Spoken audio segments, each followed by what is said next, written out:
Food prices are rising 3 times faster than wages as the cost of living is becoming increasingly difficult. Food will become more difficult to find in the coming months, particularly in America, experts warn, as costs for everything from groceries to fuel continue to increase.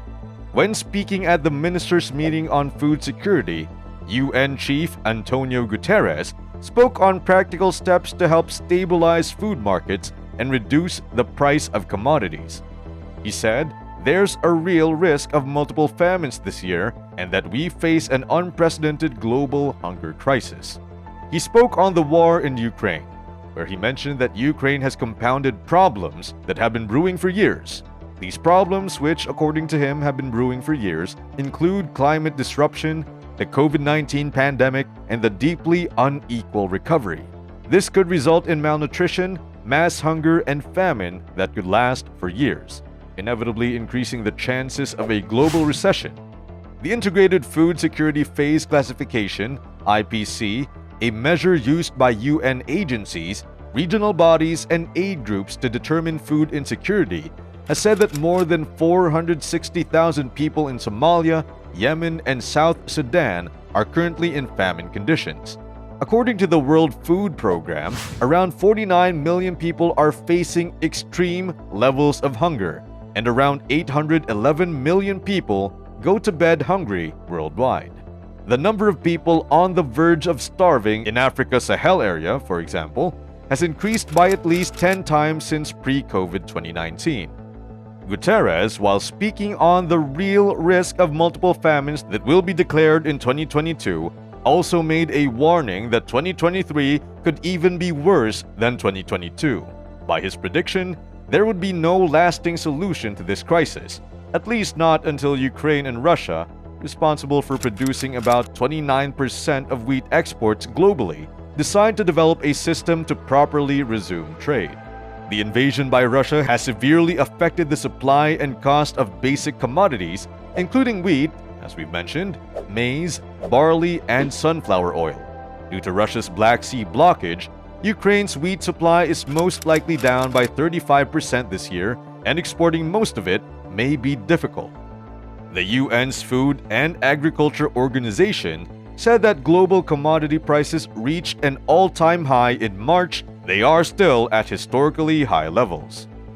The war in Russia heightened or accelerated already existing food shortages and inflationary trends brought on by a number of connected factors, including the pandemic's disadvantageous economic effects, the ensuing supply chain, employment and transportation issues, output declines due to extreme weather and the climate crisis, spiraling energy costs, and numerous other ongoing conflicts around the world. Moscow, too, is not left out of this. In order for Moscow to resume its grain and fertilizer exports, Moscow needs some Western sanctions to be lifted. International risk consultants Verisk Maplecroft stated in a report that middle-income nations like Egypt and Brazil are particularly ill-equipped to deal with growing food insecurity. The report stated that, unlike low-income countries, some countries were rich enough to offer social protection during the pandemic, but now they're struggling to maintain high social spending that is important to the living standards of large sections of their populations. According to the report, Argentina, Tunisia, Pakistan, and the Philippines, all of which are heavily reliant on food and energy imports, were among several other middle and lower middle-income nations facing an increased risk of civil unrest by the end of 2022. Fighting COVID has cost several nations a lot of money and resources, in addition to incurring significant debt. The United Nations at the moment are brokering a deal with Turkey. Guterres, convinced the public statements could hinder success of the agenda, did not make effort to fully explain what this deal consists of. He made sure to tell ministers at the Berlin meeting to also address the finance crisis in developing countries. Some contend that the church can pave the way in assisting individuals in getting through difficult times. Over 276 million people worldwide face acute food insecurity, putting the world at risk of famine.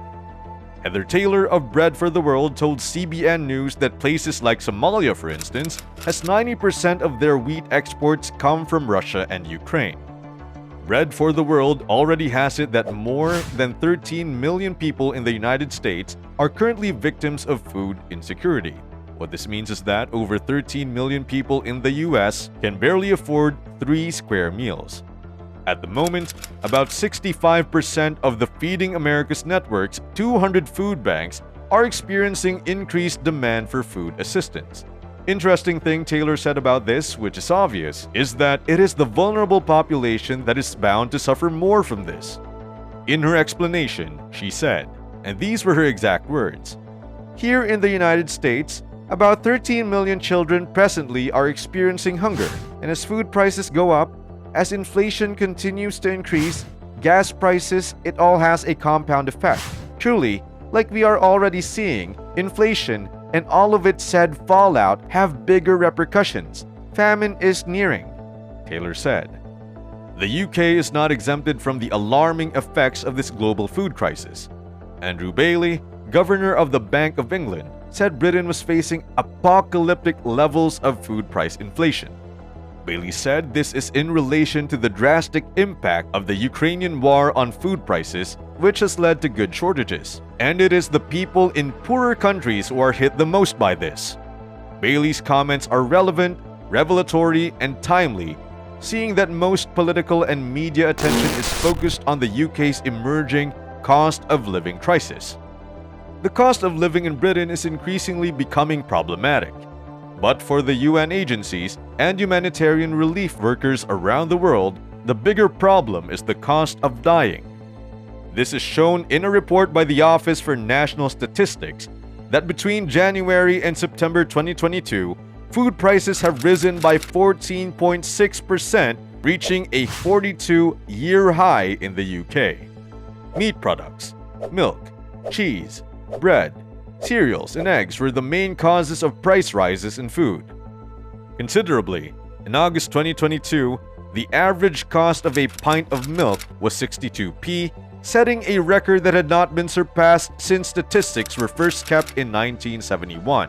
Food and beverage prices rose overall in 2022, although between August and September, the rate of price growth was lower than it was between July and August. Food inflation also shows no signs of slowing down. The annual rate has been rising for the past 14 months, according to ONS.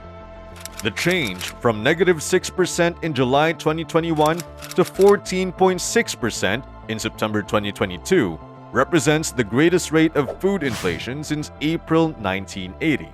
Another thing that is bound to be on the rise because of this is the rate of unemployment. This is because businesses will start to feel the effect of lower sales and low profit margins, which are all causes of lesser consumer demand. The spiral effect of this is that businesses, due to little to no business gains, will begin to lay off more and more employees. For a good number of years, Pastor Giles of Kingdom Embassy Church has been warning of a coming food shortage. However, it is only recently that people are beginning to take his warnings seriously. His book, Prophetic Forecast: Insights for Navigating the Future to Align with Heaven's Agenda, explains his views. During a recent appearance in CBN's Christian World News, Giles said that the Holy Spirit revealed to him about a decade of scarcity as we moved from 2019 into 2020. He said, in a vision, "I walked into this store in my time of prayer and the shelves were completely empty." His belief is we can start to purchase certain things and store them up. This was when he made reference to the biblical tale of Joseph as an illustration of how the church ought to handle the crisis while being willing to help others. He continued by saying that he was not encouraging people to panic buy, but that God's wisdom is available to everyone and that we should all use it in a time like this.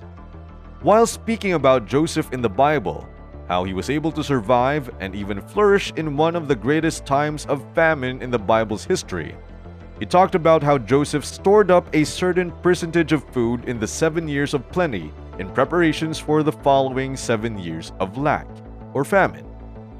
This is a piece of advice that can serve all of us, as the US has been announcing that a food crisis of biblical proportions is here already.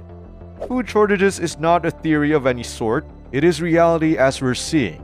and people need to start preparing for it while they still can.